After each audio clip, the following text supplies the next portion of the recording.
Hi friends, welcome to ஜஸ்னிட் channel. இன்றைக்கி நாம் மகாநதி சீரியலோட இன்றைக்கி எபிசோட் என்னங்கிறத வாங்க பார்க்கலாம். அதுக்கு முன்னாடி ஒரு சின்ன ரீகேப் பார்த்துடலாம். நேற்று என்னாகும் அப்படின்னா, அவங்க அம்மா போயிட்டு ஸ்கூலில் சொல்லிடுவாங்க, காவேரி தான் வந்து அம்முவோட அம்மா. அவளுக்கு வந்து 5 இயர்ஸ்க்கு முன்னாடி நடந்தது எதுவுமே ஞாபகம் இல்லாமல் போயிடுச்சு. ஸோ அதனால் அவளுக்கு வந்து குட்டி காவேரி தான் அவளோட பொண்ணுங்கிறதே தெரியாமல் போயிடுச்சு அப்படிங்கிற எல்லா விஷயத்தையும் பிரின்சிபல் கிட்ட சொல்லிடுவாங்க. உடனே பிரின்சிபல் இருந்து இது தெரியாமல் போயிடுச்சு, தெரிஞ்சிருந்தா நான் இப்படி பேசியிருக்க மாட்டேன் அப்படின்னு சொல்லிட்டு காவேரியை கூப்பிட்டு சொல்லிடுவாங்க, இனிமேல் நீ அம்மாவை நீ தான் பார்த்துக்கணும் அப்படிங்கிற மாதிரி சொல்லிடுவாங்க. ஸோ ஈவினிங் ஆகிடும். ஸோ விஜய் வந்து கூப்பிடுறதுக்காக வந்திருப்பார் காவேரியை. அப்போது பெரிய காவேரி, அதாவது குட்டி காவேரியை கூப்பிடுறதுக்காக விஜய் வந்திருப்பாங்க. அப்போது 2 பேரும் பேசிகிட்டு இருப்பாங்க. இந்த மாதிரி நம்ம இன்றைக்கி போய் ஷாப்பிங் போய் ட்ரெஸ் எல்லாம் வாங்கலாம் அப்படின்னு சொல்லிட்டு பேசிகிட்டு இருப்பாங்க. உடனே காவேரியும் அந்த இடத்துக்கு வருவாங்க. வந்துட்டு எங்கே கிளம்பிட்டீங்கன்னு கேட்கும்போது, இல்லை நாங்கள் வந்து பர்ச்சேஸ் பண்ண போகிறோம், வீட்டுக்கு போக கொஞ்சம் லேட் ஆகும் அப்படின்னு சொன்னோன்னே காவேரி என்ன பண்ணுவாங்கன்னா ஓகேன்னு சொல்லிட்டு தாத்தா மீட் பண்ணுறதுக்காக இங்கே விஜயோட வீட்டுக்கு வந்துடுவாங்க. மீட் பண்ணிவிட்டு என்ன பண்ணுவாங்கன்னா பேசிகிட்டு இருப்பாங்க. இந்த மாதிரி தாத்தா நல்லா இருக்கீங்களா அப்படின்னு சொல்லிட்டு. அப்புறம் அந்த வேலைக்கார அம்மா வந்து காஃபி கொடுக்கும். காஃபி வேண்டாமான்னு சொல்லும்போது, இல்லை ஃபஸ்ட் டைம் வந்திருக்கீங்க, காஃபி குடிங்கன்னு சொல்லிட்டு காஃபி எடுத்துகிட்டு வந்து கொடுக்கும். அதுக்கப்புறம் என்ன ஆகும்னா, தாத்தா கிட்டே பேசிகிட்டு இருப்பாங்க காவேரி. குழந்தையோட வயசு வச்சு பார்க்கும்போது 5 இயர்ஸாக அவங்க அம்மா இல்லை அப்படிங்கிறது தெரியுது. அப்படியே விஜய்க்கு கல்யாணம் பண்ணி வைக்கணுங்கிற ஸ்டெப்பே நீங்கள் எடுக்கலை அப்படின்னு கேட்கும்போது, இல்லை விஜய் வந்து அதுக்கெல்லாம் அக்செப்ட் பண்ணலை, விஜய் இன்னும் வந்து அவங்க ஒய்ஃபை மறக்கலை, அவங்களோட ஞாபகமாக தான் இருக்காரு அப்படிங்கிற மாதிரி தாத்தா சொல்லுவார். உடனே காவேரி என்ன பண்ணுவாங்கன்னா, அதெல்லாம் சரிங்க தாத்தா, ஆனால் வந்து பாப்பா பாவம்ல, அவன் அம்மா இல்லாமல் எவ்வளோ ஏங்குறான்னு எனக்கு தான் தெரியும். ஸோ அவளுக்கு விஜய்க்கு வந்து ஒரு பொண்ணு பார்க்கலாம், நீங்கள் தான் அதுக்கு உதவி பண்ணணும் அப்படின்னு சொல்லும்போது ஓகேன்னு சொல்லுவார் தாத்தா. என்ன பண்ணுவார்னா, அதாவது மனசுக்குள்ளே நினச்சிக்குவார், என்னடா இது இவளே இப்படி பண்ணிகிட்டு இருக்கா அப்படிங்கிற மாதிரி சொல்லிட்டு இருப்பார் டீட்டெயில்ஸ் எல்லாம்.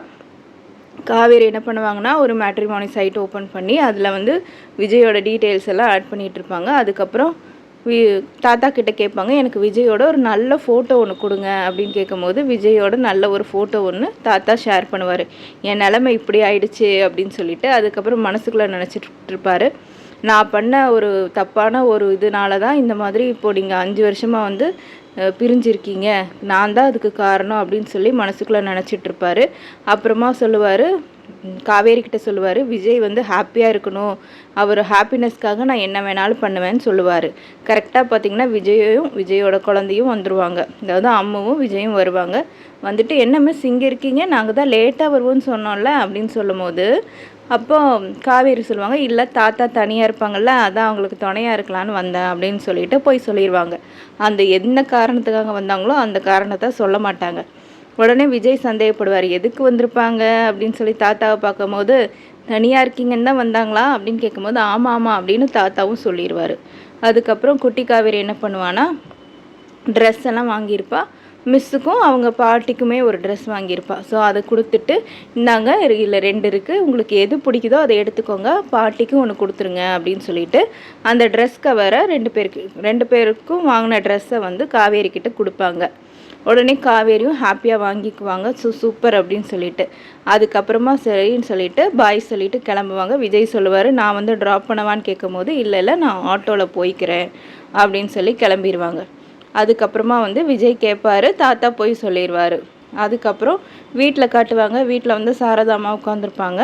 காவேரி வருவாங்க. பேசிட்டு, இன்றைக்கி நான் எங்கே போனேன் தெரியுமா, இன்றைக்கி ஒரு நல்ல விஷயத்துக்காக போயிருந்தேன், கண்டிப்பாக வந்து விஜய் சாருக்கு கல்யாணம் நடக்கும், அதுக்காக தான் நான் அவங்க தாத்தாவை மீட் பண்ணுறதுக்காக போயிருந்தேன் அப்படின்னு சொல்லி அவங்களும் சாரதாம்மா கிட்ட மேட்ரிமோனியில் ரிஜிஸ்டர் பண்ணதை சொல்ல மாட்டாங்க, சும்மா மறைச்சிருவாங்க. அதுக்கப்புறம் அந்த கவரை கொடுத்து, இந்தாங்க இதை பாருங்கன்னு சொல்லும்போது, என்னடி இது புடவையாக இருக்குது, நீ வாங்கினியான்னு கேட்கும்போது, இல்லை அம்மு வாங்கினா அப்படின்னு சொன்னோன்னா, அம்முவா அப்படின்னு சொல்லிட்டு ரொம்ப ஹாப்பியாக ஓப்பன் பண்ணி பார்ப்பாங்க. என்ன அவங்க வீட்டில் ஏதாவது விசேஷமானு கேட்கும்போது, அதெல்லாம் ஒன்றும் இல்லைம்மா, சும்மா பர்ச்சேஸ் பண்ண போயிருக்காங்க, ஸோ நம்மளுக்கும் 2 ட்ரெஸ் வாங்கிட்டு வந்தாங்க அப்படின்னு சொல்லுவாள். சீக்கிரமாக அவங்க வீட்டில் ஒரு விசேஷம் நடக்கும் அப்படிங்கிற மாதிரி மனசுக்குள்ளே நினச்சிக்குவாங்க. நானுமே அதுக்கு தான் எதிர்பார்த்துட்ருக்கேன் அப்படின்னு சொல்லி காவேரி மைண்ட் வைஸில் பேசிகிட்டு இருப்பாங்க. அதுக்கப்புறமா வந்து, பரவாயில்லையே நல்லா செலக்ட் பண்ணியிருக்காளே ட்ரெஸ்ஸை அப்படின்னு சொல்லிட்டு 2 பேரும் பேசிகிட்டு இருப்பாங்க. அதுக்கப்புறம் பார்த்திங்கன்னா விஜயோட வீட்டில் காட்டுவாங்க. ஸோ அவங்கெல்லாம் டைனிங் டேபிளில் உட்காந்து சாப்பிட்டுட்ருப்பாங்க. பாப்பா என்ன பண்ணுவான்னா ஃபோன் பார்த்துட்டே சாப்பிட்டுட்ருப்பா. விஜய் சொல்லுவார், ஃபோன் பார்க்கக்கூடாது, ஃபோன் பார்க்காம சாப்பிடு ஃபஸ்ட்டு, அப்புறமா ஃபோன் பார்க்கலாம் அப்படின்னு சொல்லுவார். உடனே வந்து பாப்பா சொல்லுவா, சரி அப்பான்னு சொல்லி வாங்கி வச்சிருவார் அந்த ஃபோனை. சாப்பிட்டுட்ருப்பான். அதுக்கப்புறமா வந்து சரி நான் போய் தூங்குறேன், சாப்பிட்டு முடிச்சாச்சு, போய் தூங்குன்னு சொல்லும் போது, சரி அப்பா நான் ஒரு கொஞ்ச நேரம் ஒரு 10 மினிட்ஸ் ஃபோன் பார்த்துட்டு அப்புறம் தூக்கம் வந்துருச்சுன்னா நானே படுத்துக்கிறேன் அப்படின்னு சொல்லிட்டு அந்த வேலைக்கார அம்மா கூட போயிடுவான். அதுக்கப்புறம் பார்த்தீங்கன்னா விஜய் வந்து தாத்தா கிட்டே கேட்பாரு, என்ன தாத்தா எதுக்கு வந்தானா, இல்லை உன்னோட இதை மேட்ரிமோனியில் வந்து ரிஜிஸ்டர் பண்ணா, அதுக்காக தான் வந்தா அப்படின்னு சொல்லும்போது அந்த ப்ரொஃபைலை காட்டுவார். உடனே விஜய் சொல்லுவாங்க, இப்படி என்னோட சொந்த பொண்டாட்டியே இப்படி பண்ணுறான்னா பார்த்துக்கோங்க, இதுக்கெல்லாம் யார் காரணம், நீங்கள் தானே அப்படின்னு சொல்லிட்டு தாத்தாவை ஒரு மாதிரி பார்த்து பேசிகிட்டு இருப்பார். அதோட இன்றைக்கான எபிசோட் முடியுது. ஸோ நாளைக்கு என்ன அப்படிங்கிறது நான் உங்களுக்கு நாளைக்கு அப்டேட் பண்ணுறேன். அதுக்கு முன்னாடி சேனலை சப்ஸ்கிரைப் பண்ணி பெல் ஐக்கானையும் கிளிக் பண்ணிக்கோங்க. தேங்க்யூ ஃபார் வாட்சிங்.